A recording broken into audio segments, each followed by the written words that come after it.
Virgo season, 23 of August to 23 of September 2026. My name is Megan. I am a feminist Hellenistic astrology student. If you're here for feminism and Hellenistic astrology and goddess mythology, you're in the right place. I'm glad that you're here. In 1788, in the Court of Common Pleas in London, a farmer called Timothy Steele brought an action against Mary Houghton, who had gone into his field after the harvest and picked up what the reapers had left on the ground. She was a laborer's wife, and what she took was the fallen ears, the ones that miss the sheaf, the ones that are on the soil instead of in the cart. Everybody in the courtroom knew what gleaning was. It is in Leviticus as an instruction to the person who owns the field. Do not reap to the very edges. Do not go back for what you dropped. Leave it for the poor and for the stranger. It is the whole setting of the book of Ruth, a foreign widow in a Bethlehem barley field working behind the reapers with the owner's permission and under his protection. In England, it had gone on for centuries at the sound of the church bell by women and children in daylight in front of everyone, and in some parishes, the gleaning bell rang at 8 a.m. and again at 7 p.m. so that no woman could get an advantage over another by starting early. The court held that no such right existed at common law. Lord Loughborough gave the reasons. A right at that kind would be inconsistent with the nature of property, and it could not be defined, and it would make the poor idle. So if we look at all of that, we can see what's happening. The first says the field belongs to one man absolutely. The second says that the custom is too vague to be a right, which is true of every custom that has run for 600 years without anyone writing it down. And it is the women's arrangements that go unwritten most reliably. The third is a claim about character, and it's the one doing the emotional work here. The women in the field were not hungry, they were idle, and giving them the fallen grain would spoil them. So, the fallen grain, which had belonged to whomever was hungry enough to go for it, became the property of the man who held the property. Nothing about the field changed, nothing about the harvest changed, but what changed was who decided what it belonged to. Gleaning went on afterwards in a lot of parishes because a ruling in London doesn't necessarily reach every field into Suffolk. What it did do was change the footing. So what had been a women's entitlement became a farmer's kindness. It became revocable, and it became dependent on his continuing to feel warmly towards her. Women in the field after 1788 were there on someone's goodwill. And this is where we're going in. So what is Virgo season and when it runs? The sun crosses into Virgo on the 23rd of August at 4:18 a.m. CEST, so 2:19 a.m. Universal Time, and stays there until the 23rd of September, which gives us 31 days. Virgo is mutable earth. It is Mercury's house. It is the one sign where Mercury is also exalted. Earth deals in what's here, grounded.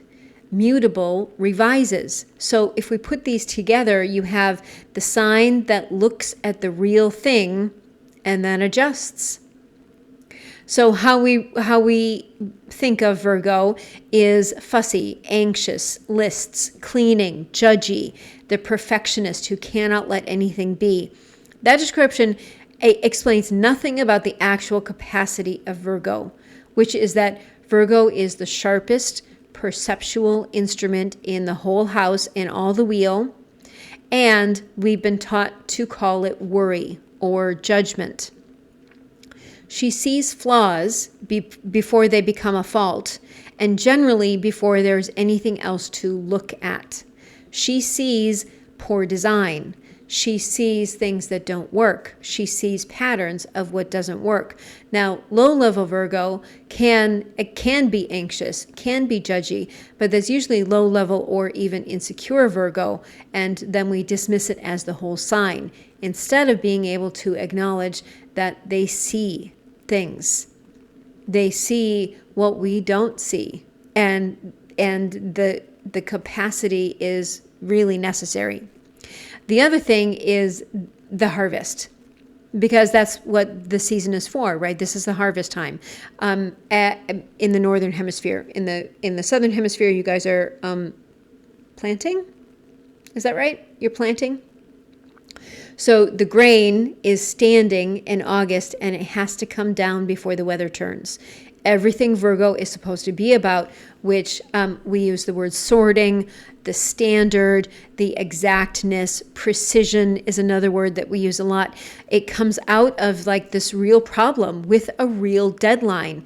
And if the weather turns and the grain is still up, then we lose the grain. So some of what is in the field is going to feed a household through the winter, and some of it will not. And somebody has to decide which is which, and that someone has to be right. So cutting the grain in the harvest is the part that everyone pictures, and it's the least interesting part. It's the combine is coming and it's cutting.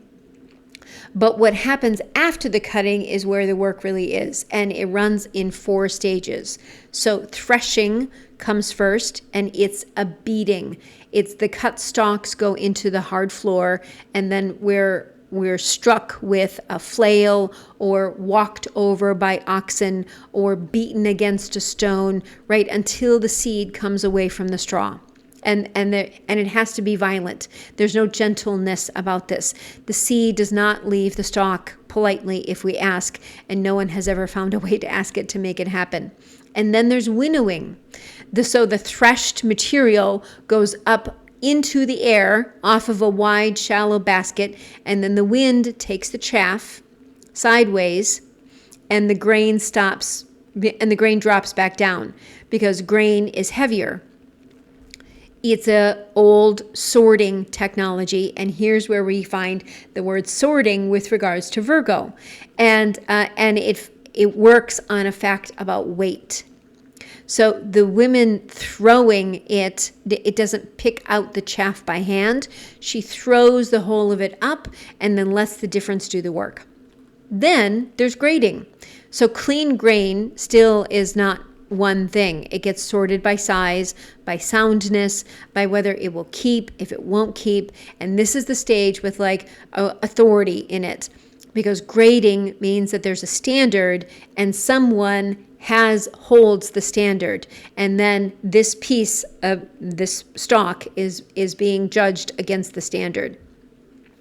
And then there's culling, which is taking out what doesn't meet the standard.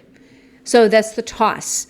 It's done with knowledge of that it is a loss, and it has to be done anyway because it doesn't meet the standard, and it will bring the entire price down. A store with rot in it is ruined. If it's smaller or bigger, it doesn't matter. It's still ruined. One damp sheaf in a granary will take the rest with it over a winter, slowly, invisibly, and then the animals can't eat. So 4 decisions, and only one of them is really glamorous. Every one of them is some kind of judgment and decision that gets made about worth, and it's made under a time pressure by a person who will be living on the result. So that is the sign. That is Virgo, and it's a lot more serious than judging where something should go in a living room, right? Or feeling judged about placement of something or the precision about something. It's a lot more than that. And anyway, and I learned about these words. I didn't know about these words until I started this episode. So across most European agricultural history, the cutting was men's work and the rest of it was women's work. So women bound the sheaves, women gleaned, women winnowed, women decided what was fit to store and what went to the animals, and then what kept back for seed, which is all of the consequential decisions of the whole cycle, because the seed corn is next year, and in a bad year, a household eats the seed, and then there is no next year. So someone had to look at the store in January with hungry people in the house and then refuse, right? And here's where we go into refusal. Here's the no that we can hit with Virgo. The no is a sign at full strength. It actually, when Virgo has the no or the refusal, it is the strongest part of Virgo. And it is the reason for the word in a woman, it's always something fairly unpleasant. So careful, tight, stingy, difficult about food, right? She's doing math on 12 months and being described in the vocabulary of her personality. So some of the things that are going to happen during Virgo season, and let's talk about that. Mercury is in Virgo from the 25th of August to the 10th of September. So Mercury crosses into Virgo on the 25th of August at 1304, and stays until the 10th of September at 16 days. So Mercury is also sorting. It's speech, it's reckoning, it's the document, it's the measurement, it's the record, it's the thing written down, it's communication. In Virgo, it is standing in the one sign where it is both at home and at its full working strength, so which happens nowhere else in the wheel. So what that describes is 16 days where discrimination is available at a level that it is not available for the rest of the year. So it's not suspicion, it's discrimination in the older sense, or even discernment, but I think it's discrimination in the older sense. So it's the ability to tell one thing from another when the two look alike. The Sun and Mercury are together at 4 degrees of Virgo on the 27th of August, with Mercury moving fast and moves ahead. Then Mercury leaves for Libra on the 10th of September, and from that point, the sorting takes place with another planet in the house, which is a totally different activity and a slower one. Okay, now let's talk about the goddess. So the goddess of the season is not Ceres. Let's go someplace older. The constellation is a woman holding an ear of wheat. The brightest star in this constellation is Spica, and it is that ear of wheat. And the word means exactly that, the spike of grain. She is the largest constellation in the zodiac and the second largest in the sky. And she has been a woman with grain in her hand for as long as anyone has been writing it down. The Greeks called her Astraea and also Dike, which is the word for justice as a settlement instead of just a punishment. Hesiod tells the story of the world going from gold down to iron, getting worse each time, and says the two goddesses who kept people decent wrapped themselves in white and left for the company of immortals, abandoning the wide-pathed earth. Astraeus gives us the fuller version, and in the golden age, Dike walked among people and sat in the marketplace and called them to judgment. In the Silver Age, she came down only at dusk to the hills and would not go into the towns, and she rebuked the towns from a distance. By the Bronze Age, when they forged the sword and ate the ox that worked their fields, she went up into the sky and refused to return. Now, Ovid puts it into one line, Astraea, the last of the immortals, left on earth soaked in slaughter. So here's what I take from that. She does not stay and reform the Iron Age from inside the age. She does not negotiate a share. She does not accept a reduced position in the marketplace and make the best of it. She does not become low maintenance. She looks at what the place has become, decides that she declines, she will not live on these terms, and she leaves. And she takes her scales and her wheat with her. Now first, Astraea is in the middle of it, in the square, in daylight, called on by everybody, and giving judgment in front of the people that it concerns. Then she's at the edge, coming down only at dusk, meeting them on the hills and still speaking to them, but no longer on their ground. And then she is gone. That is the withdrawal in 3 stages. And I'm sure that we can all relate to when we have withdrawn ourselves from a situation or from a person, that nothing happens overnight, right? The withdrawal happens in one stage and then another, and then we're gone. And it starts out with no longer bringing all of ourselves somewhere. We withdraw just a little bit.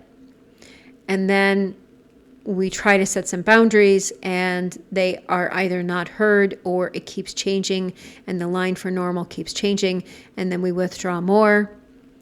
And then it still keeps not changing. And so then we're gone. The thing that she says on the hillside is, in the Silver Age, is not a plea. Astraea has her tell them what their children will be like. Their children will be worse, and then their children will be worse again, and that she will not be there to see it. She is making a forecast to people who don't want the forecast and don't care, which is the same thing that women get called difficult for at every conversation and every boundary setting, and every time that we try to say this isn't working for me, then it turns into something being called difficult or emotional or too much or along those lines. So she has a harvest figure. The ear of grain never leaves her hand. She is the one who knows what something is worth. She knows how to weigh it. And when she is no longer permitted to weigh it accurately, she stops weighing. The scales go into the sky with her, which is why Libra in the next constellation along, and why in some of the even older stories, those scales are hers rather than anyone else's. Now the Greeks, this was not first. The Babylonian star that lists the same patch of sky is Absin. And the furrow and the figure that it is associated with is Shala. And she is a goddess shown holding an ear of grain. Shala is a weather and grain goddess. She is the wife of the storm god, and the furrow is the cut line in the earth that the seed goes into. So the sequence across 3,000 years goes the furrow, and then justice with the wheat in her hand, and then the virgin with the sheaf. So same stars, same grain, 3 different words for what a woman is doing there. A furrow is a cut, and it's made by opening the ground, and then nothing grows in an unbroken field. There's more. There's a second Greek story associated with these stars, and it's even a little darker. And, I love the darker feminine goddess. So Dionysus gave the gift of wine to a man called Icarus in Attica. And Icarus shared it with his shepherds, and they drank it unmixed, and they went under. When they woke, they believed that they had been poisoned. So they killed him, and they buried him under a tree. His daughter, Erigone, went looking, and her dog led her to the grave, and she hanged herself from the tree above it. A madness came over the young women of Athens, and they began hanging themselves, one after another, for no reason that anyone could give. And the oracle said it was Erigone. So the city instituted a festival, the Ario, the swinging, in which girls were tied to swings and then swung through the air. And when they did that at the festival, the hanging stopped. So a girl's grief over her brother became the rite that was performed on girls annually by the city that would not help her. And in some tellings, she is the woman that is in the stars. So what is the word virgin? The word virgin has been doing a job for a very long time, and the job is property. An unmarried daughter is an asset with a certain condition attached, and the condition is physical, and it was inspected, an intact hymen, and its value is then transferred to a husband at marriage. Although a hymen could break riding a horse, right? So the marriage contracts say so. Family honor is resting on one woman's body, and that the hymen is intact, and that is ownership with a moral vocabulary bolted onto the front of it. And the vocabulary is what makes it sound like the statement about her character. What the word does in that system is to measure a woman by whether she has been touched. Intactness, wholeness, worth gets welded into one thing, and the most valuable woman becomes the one that nothing has happened to yet. Underneath that, and even older, the word carries the sovereign, the woman who belongs to herself, the woman who does not belong to a man, under no man's authority. Artemis, Athena, Hestia. Hera was going to the spring at Kathanos every year and coming back a virgin, which is a woman returning belonging to herself on a schedule in the middle of a marriage. The Vestals, holding property and making walls in a city where almost no woman could. Every one of those women is called a virgin, and not one of them is described as untried or untouched. They are described as unassailable. The word carried both senses since it was Latin, which is one, depends entirely on who is writing it and what the author wants from the woman. Now, let's look at the harvest and see what it does to the first sense. So the grain is cut. The stalk is beaten on the floor. The seed is thrown into the air. The whole of it is broken open, and what comes out at the end is the yield, which is the most valuable that the field will ever be, right then. Nothing in the harvest gets more valuable by staying uncut, and no store was ever filled by leaving the crop standing. Sovereign never meant untouched. It means that she decides when to cut, what standard to grade, what goes into the store, and then what goes back into the ground. She decides. Now, Vesta is going to turn retrograde on the 25th of August. So 2 days into the season, on the 25th, Vesta turns retrograde at 27 degrees of Aries and stays that way past the end of Virgo season. Vesta is the sovereign virgin, and the record here, in just rather than in theory. So the Vestals were the only women in Rome released from the authority of their fathers. They could own property. They could make a will. They could testify in court without swearing an oath, and were preceded through the streets by lictors.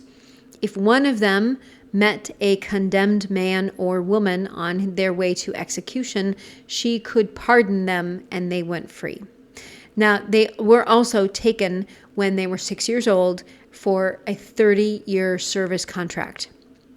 And if she broke the vow, because a Vestal's blood could not be shed, so then she, if the flame went out, they were buried alive with a lamp and a little food.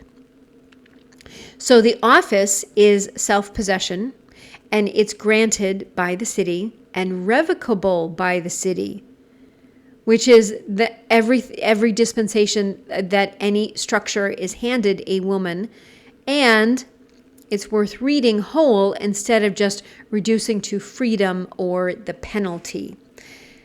The sovereignty is revocable. Now, Vesta turning retrograde is a second pass over her own ground. The planet is not moving backwards. It never was. It appears to reverse. So there's one more thing about the Vestals. Their 30 years were done. They could leave. They could take their property with them. They could marry. And then the sources say most of them did not.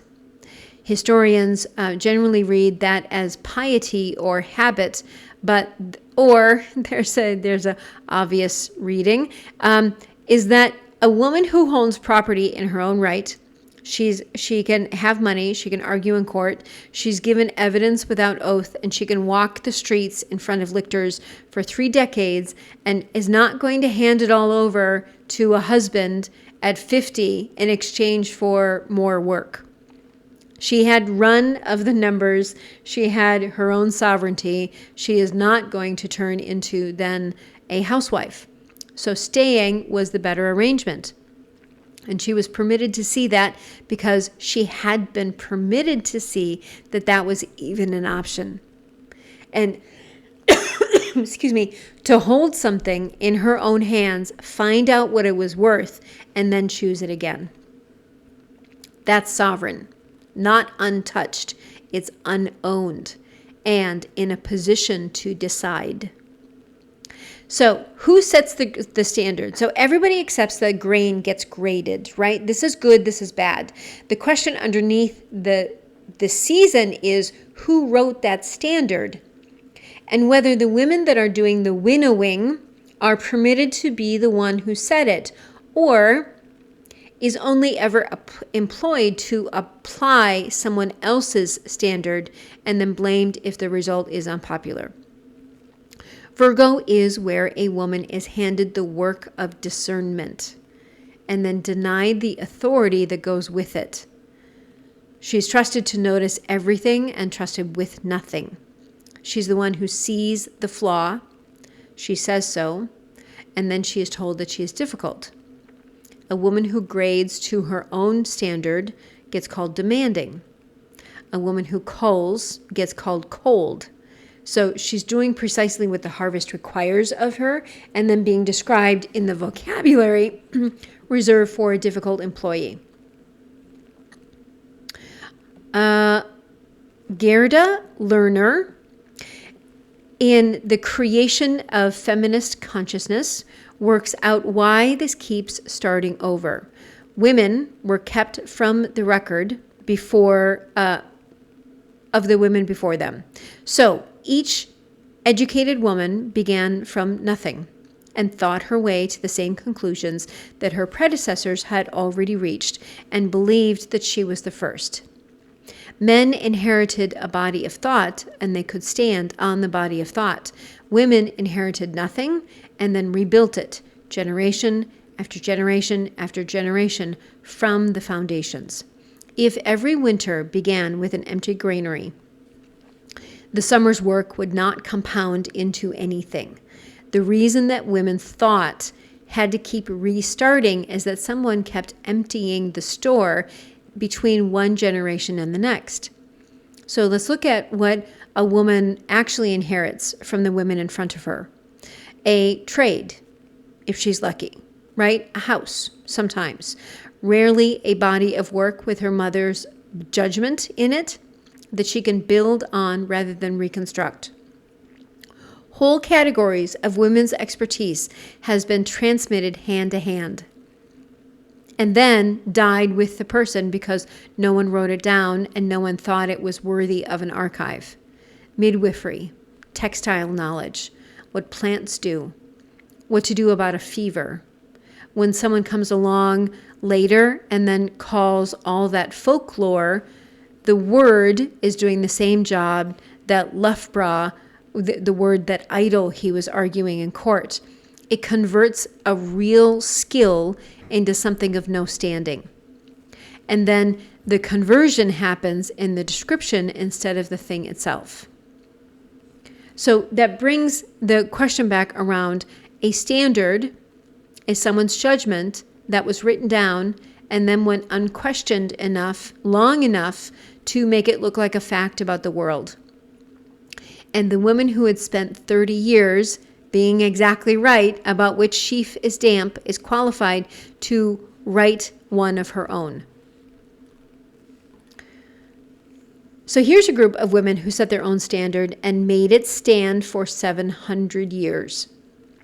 From the late 12th century in the towns of the Low Countries, women began living together outside every established religious community. They were called the beguines. They took no permanent vows. They kept their own property. They worked, mostly in cloth, and kept what they earned. They ran hospitals. They ran schools. They could leave at any time and marry, and some did. They lived inside of a walled courtyard with a gate, the beguines, with individual houses around a green rather than a dormitory, so each woman had her own front door. So just think about what this excludes, right? There's no abbot, there's no husband, there's no father, there's no rule handed down from someone who's been dead for 200 years. A woman in a beguines was under no man's authority, and she held her own money, and she had a lock on her side of the door. The economics here are the part that gets left out. And it's the reason that it lasted. So the Low Countries in the 13th century ran on cloth. Wool came in and it was carded and spun and woven and fulled and dyed and finished. And then most of those processes were done by women in their own rooms, in their own equipment, and paid by the piece that was complete. So a woman with a spindle had an income. A group of women with spindles and a courtyard had an economy. And they could take in a widow with nothing and then put her to work. The beguines was not a retreat from the world. It was a working district with a wall around it and a business inside. The church could not work out what to do with them. They were not nuns, and they were not lay women, and they were not anyone's wife. And there were thousands of them. In Cologne alone, there were over 100 beguine houses in the early 14th century.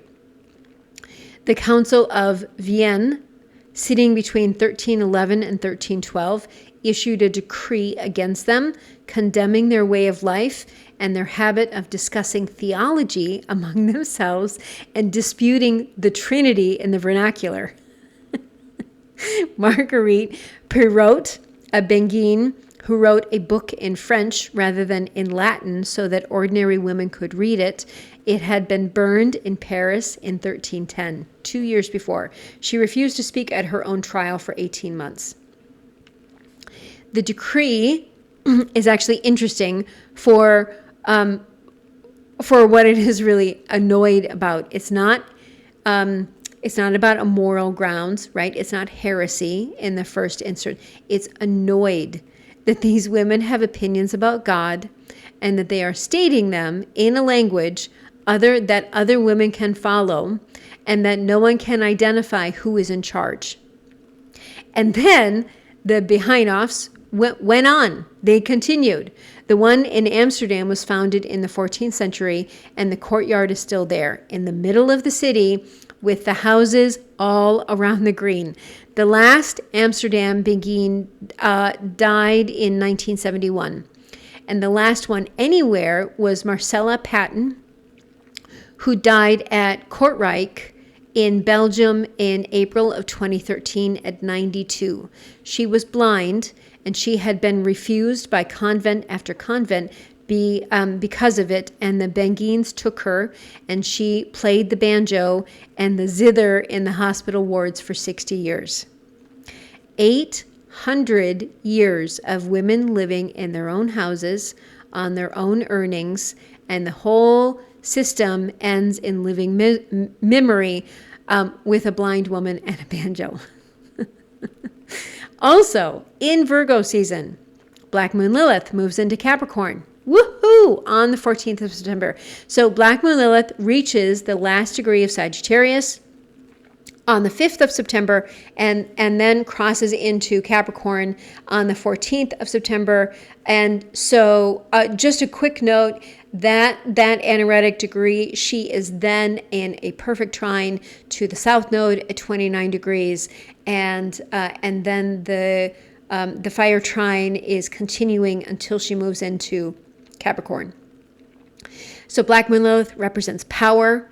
She has been in Sagittarius through this whole summer, the sign of distance and the wider view, and of what a woman wants to be true and holds to be true and says out loud.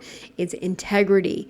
In 9 days, as the final sign, is the stretch where she's going to spend everything that she has gained. Now, Capricorn is completely different ground. It's authority as a position. We're going to do lots and lots of episodes on Black Moon Lilith and Capricorn. The office, the rank, the rule that outlasts whomever is enforcing it. And so it's power arriving in the sign that measures everything by rank. And the way that Capricorn structures have really handled a capable woman is very specific. So this is exciting. It's also going to be those of us with Black Moon Lilith and Capricorn, myself included, is a Black Moon Lilith return. Okay, Aletta Jacobs. I have some Dutch stories I want to share with you. In 1871, Aletta Jacobs wanted to study medicine at Groningen, which is in the north in the Netherlands. There was no rule admitting women to the university and no rule excluding them either, because no one really thought it was necessary to write one. So a letter went to the Prime Minister, Johan Rudolf Thorbecke, asking for permission. He granted it. His reply was addressed to her father. She qualified in 1879. She was the first Dutch woman to hold a medical degree, and she went on to open the first birth control clinic in the world in Amsterdam in 1882 for working class women for free. Now, look at what happened in 1871. One woman was let through by permission from the top as a favor, and it was an arrangement that she went around. And because nothing had been changed, right? There was no law that was changed or anything. So she went around, but the next woman also had to write to the minister. And that's the Capricorn method, and it's super efficient. A dispensation costs the system one woman, and then it buys the argument that there was never a barrier. It also puts the woman who accepted it in debt to the man who granted it. So it's still something that can be revoked, and confirms that he had the standing to grant it. But wait, there's more. Okay, in 1924, a Dutch royal decree dismissed married women from the civil service. Not a custom, not an atmosphere, not a preference, a written instruction executed by people who had never met the women that it removed. Marriage was the trigger. As soon as a woman married, a woman who had worked for years handed in her post because a man in a ministry signed something. In 1937, the minister, Karel Roma, went further and brought a bill to bar married women from paid work in general. It was withdrawn after a sustained protest by organized women, which is the civil service bar was not lifted until 1957, the same year that Dutch married women stopped being legally incapable of acting without their husband's consent. So 33 years, one decree, and an organized campaign of women. And okay, one more. Wilhelmina Drucker, and this is in Amsterdam Square. So Wilhelmina Drucker was born in 1847 to a woman the banker Louis Drucker never married. She fought her half-brothers in public over the inheritance, and she did not get it. She never married. She had a daughter anyway, and in 1889 she founded the Vryovo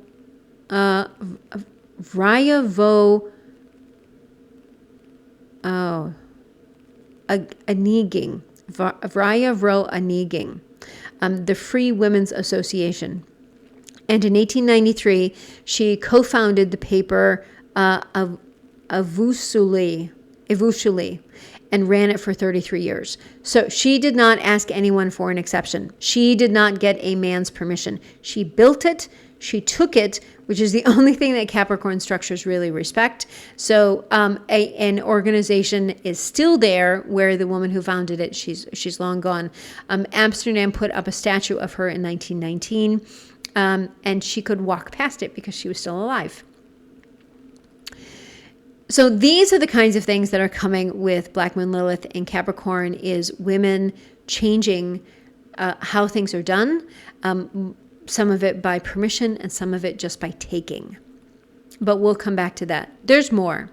Okay, Venus into Scorpio on the 10th of September. Venus leaves Libra for Scorpio on the 10th of September, and it is almost time for Venus retrograde in Scorpio time. In Libra, Venus is in her own house, and she's happy, she's thrilled, everything works out. And then in Scorpio, she's Mars's house, and the terms are very different. Well, Venus is a night planet. Being in a Mars's night house, it's different. And what's held between two people, what's not said, what people really want from each other underneath all the small talk, underneath the pleasantness, things are going to come out. And for the harvest question, this is it's the same question, but it's moved into love and into worth. So what does a woman still hold when she stops being agreeable? Venus in Scorpio has less charm available, but if you know some Venus and Scorpio women, they're so great. They're so fabulous. I don't have Venus in Scorpio. They're so great. They're so intense and just amazing. So look for our Venus and Scorpio sisters, and Venus and Scorpio sisters, comment below how life is and how you will feel once Venus is in Scorpio. And then Chiron goes back into Aries on the 18th of September. Oh my gosh, how exciting. Chiron's sitting at 0 degrees of Taurus as I'm recording this. It's going to retrograde back into Aries on the 18th of September, and then it will finally turn direct on the 6th of January, and then leave Aries one final time on the 14th of April, 2027. I have no words. Okay. Partial lunar eclipse on the 28th of August, 5 days into the season. On the 28th of August, there is a full moon at 4 degrees of Pisces, and it is a partial lunar eclipse. It's deep, with the moon most of the way into the Earth's shadow. Uranus is at 5 degrees of Gemini, and that's going to square the sun the following night. So the sun is the sign of what can be counted. And the eclipse is in the sign of where things do not have edges. So something leaves the store from Virgo before it has been counted, and then the tally was never really going to be the point. That's not what we're talking about. We're talking about Pisces, and most eclipses are not going to be an event. But what's possible with an eclipse in Pisces? What's possible with the edges that are not seen, right? What's possible with the dreaminess, the spirituality, the romanticism that Pisces can offer us? And given that it's a full moon, given that we're in eclipse season, that's where I would look. We're going to do a lot more episodes about the eclipse. I see it as really beneficial. Okay, now the element. Virgo is mutable earth, and where it lands in a chart is decided by the rising sign. So for Gemini, Virgo, Sagittarius, and Pisces rising, Virgo falls on an angle, so this runs out in the open, and it's going to attach to your life. Taurus, Leo, Scorpio, and Aquarius, it falls in a house that accumulates rather than announces.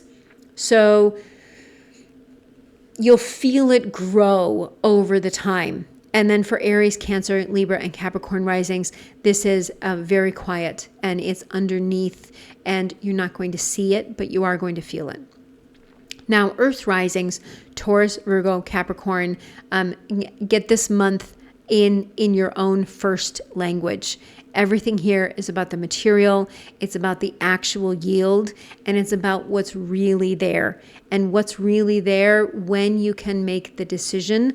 And you'll also be very, very clear of where you haven't been making decisions, where something has been made for you. So those are the kinds of things that are coming up.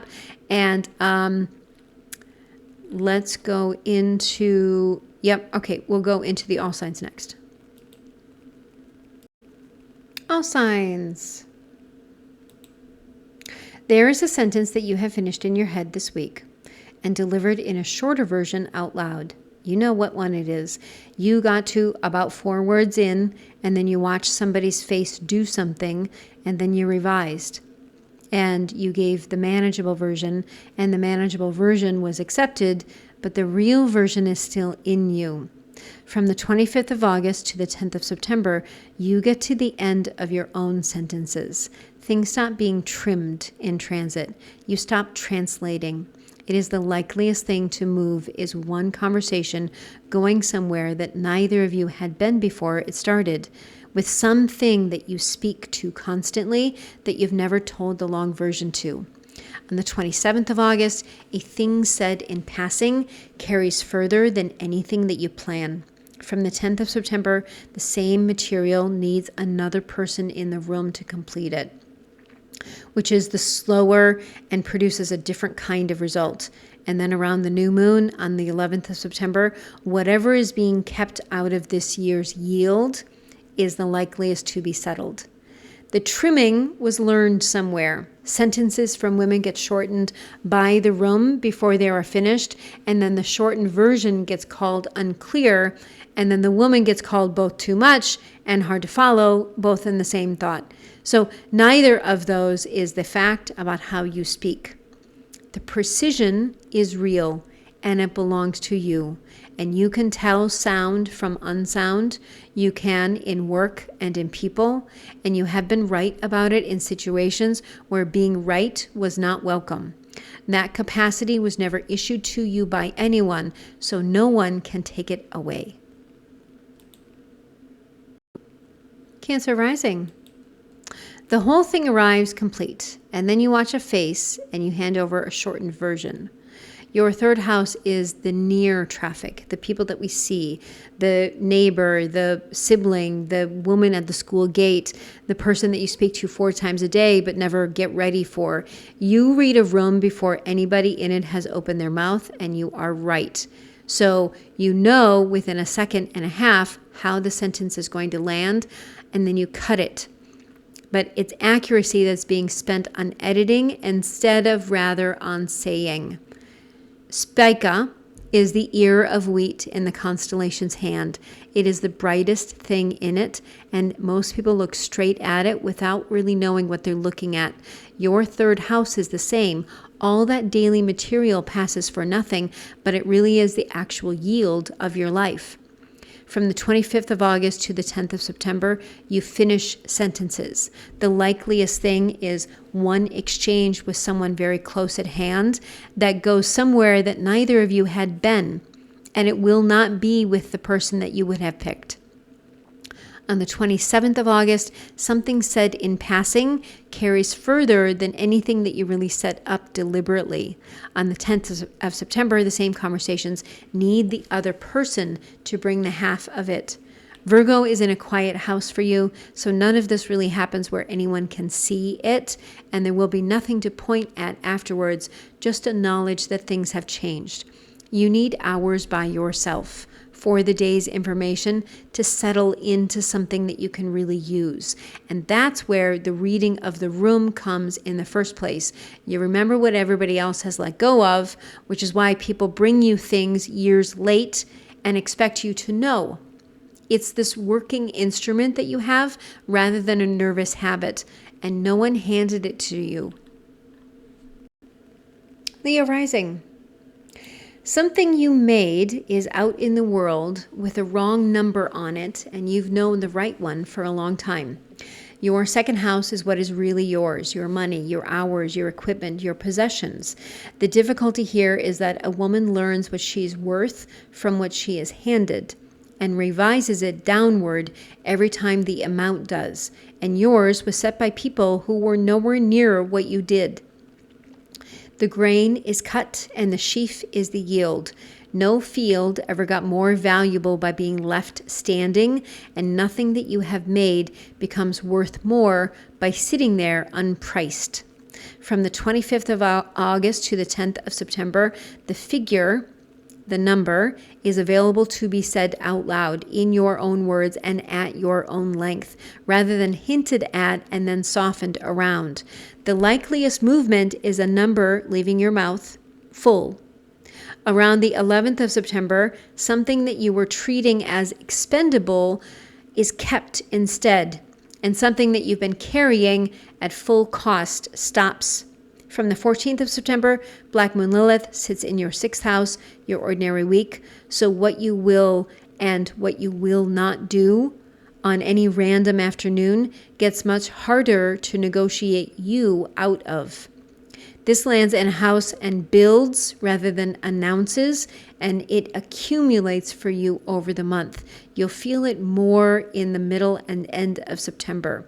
What you desire is to make something unmistakably yours and be in the room while people see it. And you've done the first half that over and over and over, and the second half almost never. Your generosity has been given at cost without a running total, which is a decision that you make each time instead of just a temperament that you were issued. It has also quietly been most of what people mean when they say that they love working with you. Virgo, you have this ability to see design and flaw, but the problem is there's no way to turn it off. Your first house is your own person, your body, your presence, the fact of you coming through a door. The thing that costs you here is not the standard. It's that you read the room and then edit yourself before you're even through the doorway. So people meet the adjusted version of you and then carry the difference. Astraea sat in the marketplace in the Golden Age and gave judgment in front of the people that it concerned. In the Silver Age, she came down only at dusk and only as far as the hills. And then that Middle Age is the recognizable one, still turning up, but no longer bringing the whole of her. From the 25th of August to the 10th of September, your judgment is at its strongest of the year, and it is standing on your own life. The likeliest thing to move is that you stop applying a standard to yourself that you would never impose on another person, and the stopping happens quietly and without really a decision. You just stop. On the 11th of September, the new moon falls on your person, which puts what gets kept this year in your hands rather than in anyone's gift. This is angular for you. It happens in the open. It attaches to your life directly, and others will see it. What you desire is a release from the vigilance, which has been running so long that you stopped hearing it as something separate than thinking. You can actually fix things with your hands, with your judgment, with your mind, on work that most people cannot be bothered at to look at closely.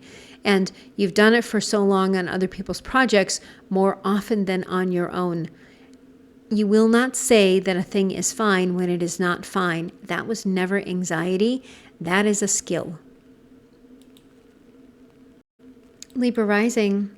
You have a body of thought that has never met another mind because putting itself out there would start a disagreement. Your 12th house is in the hours that no one sees, what you make alone, what you've never handed over, and also what gets settled about you in rooms that you're not sitting in.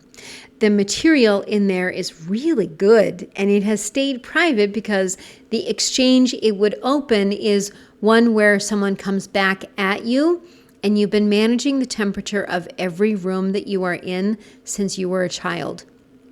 The beguine had her own house inside of a courtyard with her own front door and a lock on her side of it, and she worked in there, and what she made was hers to sell. Private was where the work lived instead of where it hid. From the 25th of August to the 10th of September, the private material becomes sayable. And the likeliest thing is that it goes exactly to one person rather than out to a room. On the 10th of September, Venus leaves your own sign for Scorpio, and the season stops running on being agreeable to anyone. Black Moon Lilith reaches the base of your life on the 14th of September, and decisions about your own ground stop being made in rooms that you're not in. Virgo sits in your quietest house, so nothing here has an occasion attached to it, and none of it lands in public. This is all internal, this is private, and you'll see it later. What you really need is a counterpart who argues back. And you've never once confused that with someone who agrees. You hold two true things at the same time without collapsing either, which takes more nerve than picking one and gets described as indecision by people who could not do it. You will not stay inside an arrangement that only functions for one side of it, and you have walked out of one before without pulling it down behind you. Scorpio. We do the whole thing underneath and then hand it over finished, and no one has ever seen the working of it. Our 11th house is the people that we choose, the people that we love, the people who love us. 2 or 3 who have seen the whole of it and stayed, and then the wider table of the ones who we assembled on purpose, deliberately. The risk is that we become the easy one with no requirements, because handing over finished work means never asking anyone for anything, and a woman who asks for nothing gets treated as a woman who needs nothing. The Beguines had a gate, and the bolt was on the woman's side. It's not a wall against the world. It was a gate that every woman in there had chosen to be behind, with her own household inside of it. From the 25th of August to the 10th of September, we say the unfinished version out loud to someone. And the likeliest thing is that that one person sees the work and stays, which is the exact thing that we've been protecting against. Around the 11th of September, somebody is chosen on purpose rather than kept by default, and someone else quietly stops being fed. After the 10th of September, what we are working on is shown with a third person in the room, which is a different exercise and even a slower one. This house accumulates rather than announces, so it's going to build all month with nothing declaring itself. We test rather than tell, and people fail examinations that they were never shown that they were sitting. And we've always known that about ourselves. What we desire is to be met at full strength, with nothing bad following it. We survive what finishes other people, and we come out still able to work, which is not luck, and it is not hardness. Our loyalty to the few has no upper limit, and it was a decision that we made and never revisited. Sagittarius. People introduce you with a sentence about what you were doing in 2016. Your 10th house is work, and the version of you that travels when you're not there, your reputation. Someone wrote that sentence years ago. It was accurate then, and it's been repeated at tables that you were not sitting at ever since. You have corrected it directly and watched the correction fail, because nobody repeats a correction. They repeat the first thing they heard. Astraea went last, after the Golden Age, after the Silver Age, and most of the Bronze. She did not go directly, and she did not go loudly. She went when weighing accurately had become impossible, and she took the scales with her. So the marketplace kept the building, but lost any way to measure. From the 25th of August to the 10th of September, you can say what you actually do now, and you will be heard, without shortening it for the person that's listening. The likeliest thing to move is 2 people who know the current work well, starting to describe it in those words, at which point it travels without you touching it again. From the 14th of September, Black Moon Lilith in your second house, your fee and your terms get much harder to talk you down from. On the 18th of September, something, an old injury, moves out of the question of what you're worth and then back into the first person. For this, the 10th is angular. So it will show in public, it will show to other people, it will show in your work, and you will be able to tell too. Capricorn. You reach the conclusion and then somebody with a title says something opposite, and the sentence coming out of your mouth is already 3 degrees softer than what you thought. Your 9th house is what you hold true, the distance that you have covered to find it out, and whether your own conclusions stay in your own hands. So the softening happens mid-sentence, and it's faster than you're deciding. 20 years of being the youngest person in the room, where the credentials were put in on the wall were put there, and the room isn't even there now. The Council of Vienne condemned the beguines in 1312 for their way of life and for arguing about God amongst themselves in a language that other women could follow. The courtyards ran for another 700 years. A ruling is just a document. Whether anybody stops is a separate matter. Mercury is at the strongest of the year from the 25th, and for 16 days, your conclusion goes out at the strength that you actually hold it. Untranslated. Powerful. What is likeliest is that you say one of them to someone senior without lowering it first, and nothing bad happens, which will be the surprising part. So you could do it again. Around the 11th, something that you worked out years ago that you've never said out loud is said. And on the 14th, Black Moon Lilith reaches your own first house, the most personal position that it takes for anyone this year, and what you're willing to be is much less open to consultation. The 9th house is quiet, so this happens interior between your ears before it's going to happen anywhere else. And Saturn rules you and is going back over ground that you covered earlier this year, which is a second look rather than a new arrival. Your word is good, and you made it good at cost. In conditions that were not steady, you carry weight without dramatizing the carrying, which is why almost no one knows how much weight there really is.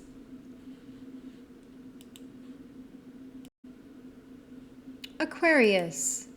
There is an arrangement in your life that exists entirely in what two people once said to each other at a coffee shop, and you can see how it ends. Your 8th house is what runs between you and another person. So who put in what and when? What was understood about the flat or the loan of the equipment and the years the thing ran on your money. You have carried the accurate version for so long that carrying it has become something that you do without noticing, like locking up at night. And the other person is working from a different version and has never really been asked which version. The beguines took no permanent vows, and that's the detail that unsettled the church more than anything else. A woman could live in that courtyard for 40 years and walk out on a Tuesday and get married if she wanted and be in breach of nothing at all. What held her there was that she wanted to be there, and nothing else did. Mercury spends 16 days from the 25th doing the one thing that changes in 8th house arrangement, which is saying something, communicating something, getting something into words. So expect the conversation that nobody has really opened in years to get opened in ordinary language on an ordinary afternoon, and it's going to be better than what you have rehearsed. Around the 11th, you both stop assuming and start knowing. On the 18th, something, an old injury, moves back into the plain first person and stays there through the winter. The 8th accumulates rather than announces, so this moves in increments with no one scene attached. You will not agree to something that you can see will fail, and you declined one that would have paid you out, and then the version that you built without the part that you objected to didn't even last the year. Nothing about you is for sale, which is exactly why the few people who trust your judgment trust it that far. Hi, Pisces. You can tell within a minute of someone sitting down what they are actually asking, and you can answer the question that they can bear rather than the one that they asked. Your seventh house is whomever is across the table, the marriage, the friendship that has outlasted 3 cities, the person that you fell out with but still argue with in your head, the opponent that you respect. What runs there is that you read them completely and then hand back the addition that they can take. And their face relaxes, and you file the relaxing as the thing that you were after. But really, the terms of the arrangement have never really been said by you, because saying them would put a wobble in the room, and you've been keeping room steady since you were small. Marcella Patton was turned away by convent after convent after convent for being blind, and the beguines took her just as she was. She stayed 60 years and played the banjo. No one worked around her. She was let in whole. Mercury runs at full strength from the 25th, and for 16 days the terms are sayable while they are still being decided instead of reconstructed afterwards. What's likeliest is that one standard that you've been holding yourself to in a relationship turning out to be the one that the other person never set and would be surprised to even hear about. On the 10th, Venus moves into Scorpio, and what people actually want from each other under the politeness gets much easier to see. The 7th is angular, so this happens in the open with someone else in the room. And you know before there is any evidence, and you are patient about being right. Mercy from you is a decision instead of a temperament, and you've never hardened yourself in exchange for being safe. And you've had plenty of reasons and plenty of chances.